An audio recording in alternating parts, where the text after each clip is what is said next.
कभी सोचा है कि ब्रिटिश भारत में एक ऐसी भी पॉलिसी थी जो रातों रात राजाओं को उनकी गद्दी से उतार देती थी?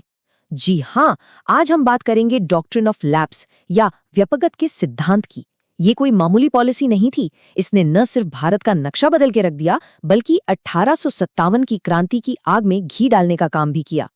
तो आज हम क्या क्या देखने वाले हैं? सबसे पहले डलहौजी की विलय नीति को समझेंगे। फिर इस सिद्धांत की खास बातें क्या थी ये देखेंगे। कौन कौन से राज्य अंग्रेजों के कब्जे में आए और इसने 1857 के विद्रोह को कैसे हवा दी, इस पर भी बात होगी। और आखिर में एक फटाफट रिवीजन भी करेंगे। तो आज का सबसे बड़ा सवाल यही है, आखिर कैसे एक अकेली पॉलिसी भारत के पहले स्वतंत्रता संग्राम को भड़काने की एक बड़ी वजह बन गई? इस सवाल का जवाब ही इस पूरी कहानी की जड़ है। तो कहानी शुरू होती है उस एक नाम से जो इस पूरी पॉलिसी का चेहरा बना, लॉर्ड डलहौजी। लॉर्ड डलहौजी 1848 से 1856 तक भारत के गवर्नर जनरल रहे और हाँ, ये अपनी आक्रामक नीतियों के लिए ही जाने जाते थे। मतलब ब्रिटिश साम्राज्य को हर हाल में फैलाना इनका मकसद था। पर यहाँ एक ट्विस्ट है। ये जो डॉक्ट्रिन ऑफ लैप्स की पॉलिसी है ना, इसे असल में डलहौजी ने नहीं बनाया था। ये तो उनके आने से भी 1 साल पहले 1847 में ही ईस्ट इंडिया कंपनी के डायरेक्टर्स ने तैयार कर दी थी। डलहौजी ने तो बस इस बने बनाए हथियार को उठाया और धड़ल्ले से इस्तेमाल करना शुरू कर दिया। तो ये पॉलिसी आखिर थी क्या? देखिए, इसका नियम बहुत सीधा था, पर इसका असर बहुत टेढ़ा। नियम ये था कि अगर किसी भारतीय राजा की मौत हो जाती है और उसका अपना कोई बेटा नहीं है, तो उसका पूरा का पूरा राजपाट सीधे ब्रिटिश कब्जे में चला जाएगा।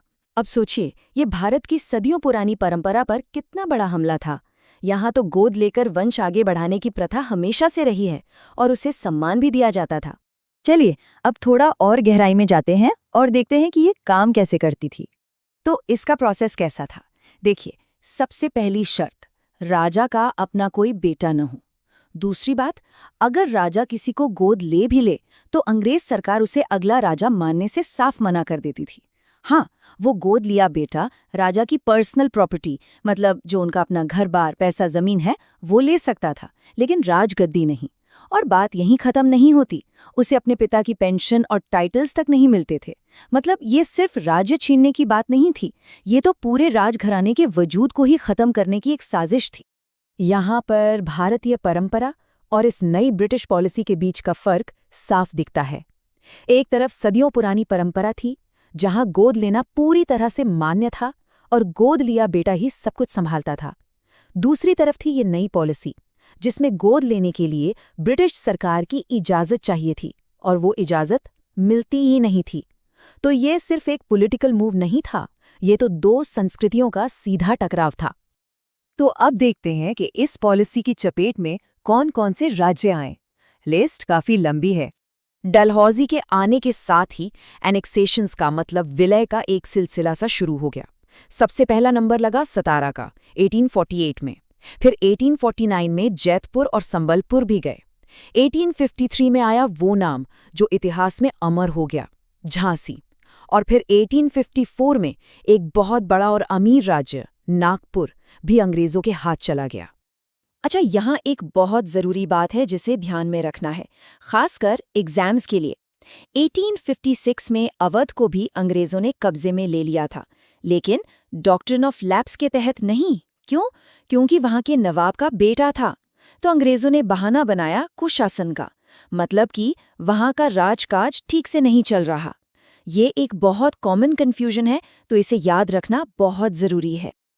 अब तक हमने देखा कि ये पॉलिसी क्या थी और कैसे काम करती थी, पर इसका अंजाम क्या हुआ? चलिए अब कहानी के उस हिस्से पर चलते हैं। सोचिए, जब एक के बाद एक इतने सारे राज्यों को इस तरह से कब्जे में लिया जा रहा था, तो इसका नतीजा क्या निकलना था? इसका असर बहुत गहरा और दूर तक हुआ। कई राज्यों की तो अपनी पहचान ही खत्म हो गई, उनकी संप्रभुता चली गई। भारतीय राजाओं के दिलों में अंग्रेजों के खिलाफ गुस्सा और अविश्वास भर गया। उनकी सदियों पुरानी परंपराओं को तोड़ा जा रहा था। और सिर्फ राजा महाराजा ही नहीं, सोचिए उन हजारों दरबारियों, अधिकारियों और सैनिकों का क्या हुआ जो इन रियासतों में काम करते थे। वो सब रातों रात बेरोजगार हो गए। यही सारा गुस्सा, यही सारी नाराजगी अंदर ही अंदर सुलग रही थी, जो आगे चलकर 1857 के विद्रोह की एक बड़ी वजह बनी। और इसी पॉलिसी की वजह से 1857 के विद्रोह को दो बहुत बड़े चेहरे मिले। पहला नाम झांसी की रानी लक्ष्मीबाई। जब उनके गोदलिए बेटे को राजा मानने से इनकार कर दिया गया तो वो अंग्रेजों की सबसे बड़ी दुश्मनों में से एक बन गईं। और दूसरा बड़ा नाम था नाना साहब का। वो मराठा पेशवा के गोद लिए हुए बेटे थे और उन्हें उनके पिता की पेंशन और पदवी दोनों से ही बेदखल कर दिया गया था। बस यही चिंगारी काफी थी। चलिए अब एक नज़र डालते हैं उन खास बातों पर जो हमें याद रखनी है। तो फटाफट रिवाइज करते हैं। इस पॉलिसी को पॉपुलर किसने किया? लॉर्ड डलहौजी ने। ये थी क्या? उन राज्यों पर कब्जा करना जहां राजा का अपना बेटा नहीं था। इसने कैसे काम किया? गोद लेने की भारतीय परंपरा को मानने से इनकार करके। इसका सबसे बड़ा शिकार कौन बना? झांसी। और सबसे बड़ा एक्सेप्शन अवध, जिसे कुशासन के बहाने कब्जे में लिया गया। और आखिर में इसका सबसे बड़ा नतीजा क्या निकला? 1857 का विद्रोह। तो जाते जाते एक सवाल के साथ छोड़ते हैं। क्या डॉक्ट्रिन ऑफ लैप्स सच में भारतीय राज्यों को मॉडर्नाइज करने का, उनमें सुधार लाने का एक तरीका था, जैसा कि अंग्रेज अक्सर दावा करते थे? या फिर ये सब सिर्फ एक बहाना था, भारत में अपने साम्राज्य को और फैलाने का एक शातिर तरीका? इसका जवाब इतिहास की बहसों में आज भी जिंदा है। As a way, the doctrine of lapse allowed the British to annex Indian states without natural heirs.